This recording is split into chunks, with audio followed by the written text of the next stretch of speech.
Welcome back to ThimbleberryU. I am John Jack Gay. I'm joined as always by Amy Wells from Thimbleberry Financial. Hello, Amy. Hi, Jag. Today we're talking about confidence under uncertainty for healthcare professionals. If you work in healthcare, uncertainty is already part of your world. Policies change, reimbursement shifts, staffing is unpredictable, and the pace rarely, if ever, slows down. So when volatile markets and loud financial headlines show up on top of that, it's easy to feel like money is just another thing demanding attention. So today we're going to talk about confidence under uncertainty, not certainty, not prediction, confidence. Amy, this feels like something a lot of healthcare professionals are wrestling with right now as we record this in early January of 2026. It really seems to be. We hear this a lot from our clients who are in healthcare. And I think a big part of it is that people are already carrying so much responsibility. And when financial uncertainty shows up, or world uncertainty even that could play a role with financial uncertainty, it can just feel like one more place where you're afraid of getting something wrong. For sure. Even I can speak to that, Amy. I feel like I'm watching less and less of the news to protect my own mental health lately across the board. When headlines do feel so alarming, how do you know whether to act financially or to stay put? First of all, Jag, I'm with you there on the headlines. What we have to remember is that headlines are designed to create urgency, not create calm or give context. Yeah. You're talking to a journalism major where, I totally feel what you're putting down right now. Yeah. And couple that with the fact that most market fear comes from noise and not from something changing in your actual life. Yeah. Okay. So changes made in response to fear are usually market timing, even when they feel reasonable. Okay. Stress-driven decisions often lock in losses or increase risk quietly, That's a huge point right there. right? Because it's happening behind the scenes where you can't calculate that risk ahead of time. You can only find it in hindsight. Because you're acting on emotion, not on hard numbers. It feels safe. So a strong plan really assumes that scary headlines are going to happen. And if goals, timeline, or cash needs haven't changed, then that's where reacting usually doesn't help. The goal, really, when you have a solid financial plan, isn't reacting quickly. It's avoiding the decisions that you'll regret later. I feel like this underscores something we've talked about in so many previous episodes of this podcast, Amy, where it's not to react to external forces, not to give in to human nature. It's behavioral finance. It's all these things we talk about. People here do nothing during volatile markets. What does that really mean?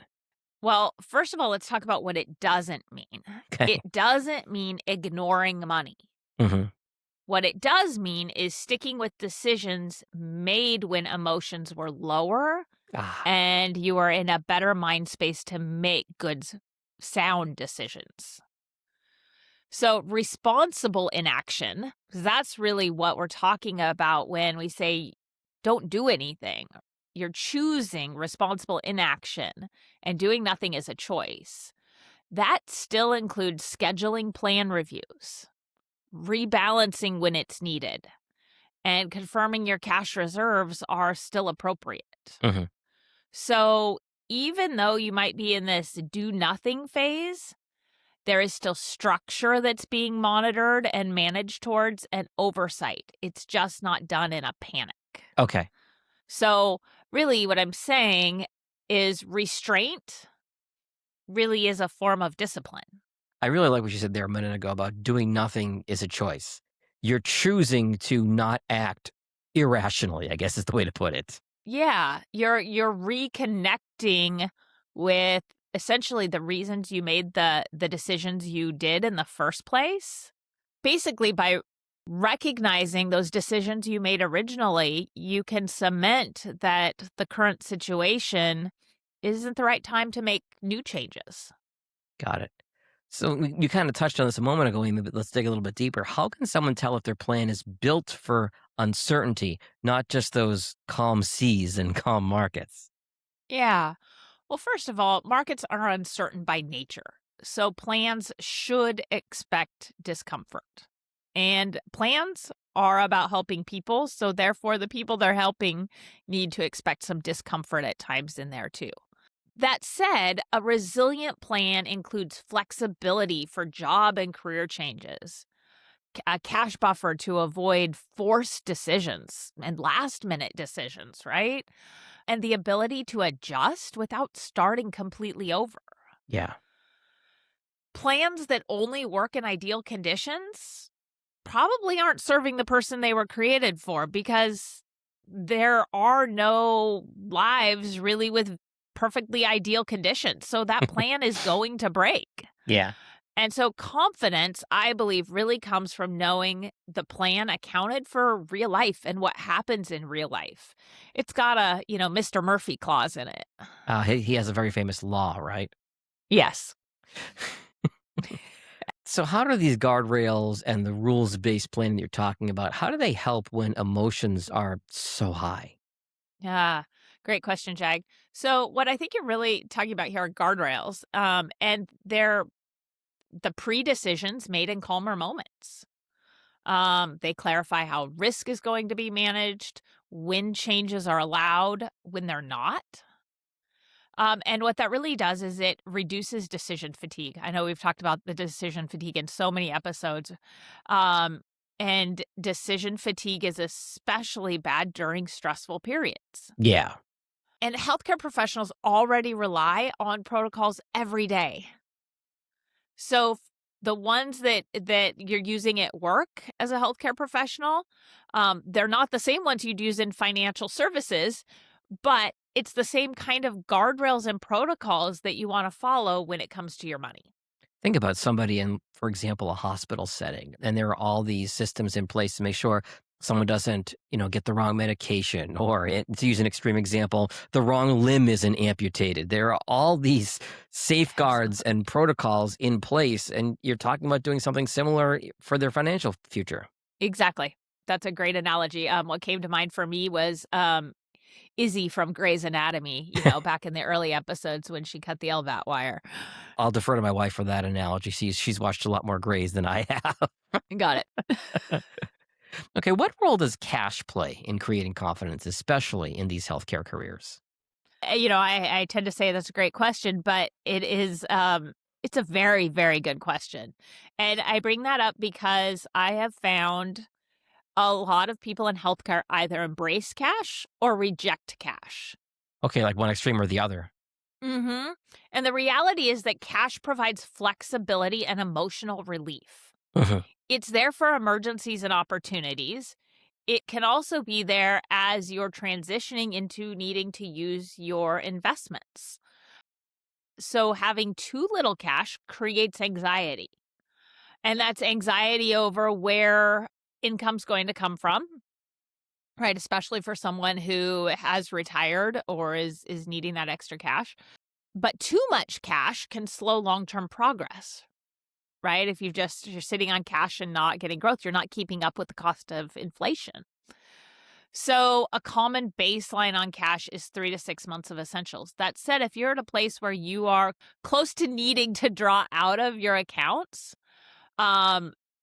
you probably need a lot more than that. That 3 to 6 months is just emergency funds. Yeah. But cash can be great if, let's say, you've retired, but you're not yet of required minimum distribution age. Mhm. So you're pulling out of investments.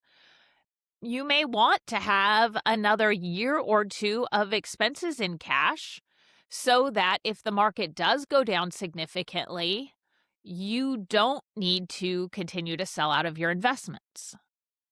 It acts as a buffer. And even in 2008, it took the market 18 months to recover. So when I Yeah. say a year to 2 years, that is a pretty good length of time to have cash on hand that could cover those expenses. Because the last thing we want in a good financial plan is for someone to have to change their lifestyle because they're afraid of drawing out of their accounts. Sure. You should get to live the life you want, right? And so that's what planning's all about. Healthcare professionals may need some more cash if they do have variable income, talking about self-employed here. Mhm. Maybe they have burnout or some planned time away. Sure. maybe, sabbatical or such.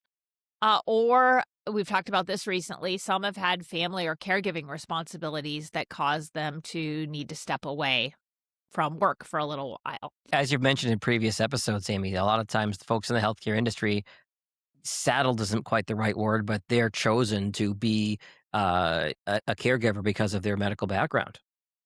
Absolutely. Yeah. They are people who take on a lot of responsibility, and families, parents recognize that when it comes to their own needs. So, going back to your original question though about cash, cash is a confidence tool. It's a tool, just like investments are a tool, or insurance is a tool, or your mortgage is a tool. It's a confidence tool, not a failure to invest. And obviously, there's extremes on that too. So to wrap up here, Amy, confidence really comes from trusting the structure you've put in place, not from having a crystal ball and being the amazing Kreskin and knowing what's going to happen next. Exactly. You don't need certainty to move forward. You need a plan that was built for uncertainty and the discipline to let that plan work for you. When that's in place, money stops competing for attention and starts supporting lifestyle. That is your mic drop moment for the day. Perfect. I'm done. I'll go back to bed. Or I'll go skiing. Before you do either one of those things, if somebody listening or watching wants to meet with you and your team at Thimbleberry Financial, how do they best find you? Yes, they can find us online at ThimbleberryFinancial.com or by giving us a call at 503-610-6510. Good stuff, Amy. We'll talk again soon. Sounds great, Jag. Thanks. Securities offered through registered representatives of Cambridge Investment Research, Inc., a broker-dealer member FINRA SIPC. Advisory services through Cambridge Investment Research Advisors, Inc., a registered investment advisor. Cambridge and Thimbleberry Financial are not affiliated. Discussions in this show should not be construed as specific recommendations or investment advice. Always consult with your investment professional before making important investment decisions. Securities offered through registered representatives of Cambridge Investment Research, Inc., a broker-dealer member FINRA SIPC. Advisory services through Cambridge Investment Research Advisors, Inc., a registered investment advisor. Cambridge and Thimbleberry Financial are not affiliated.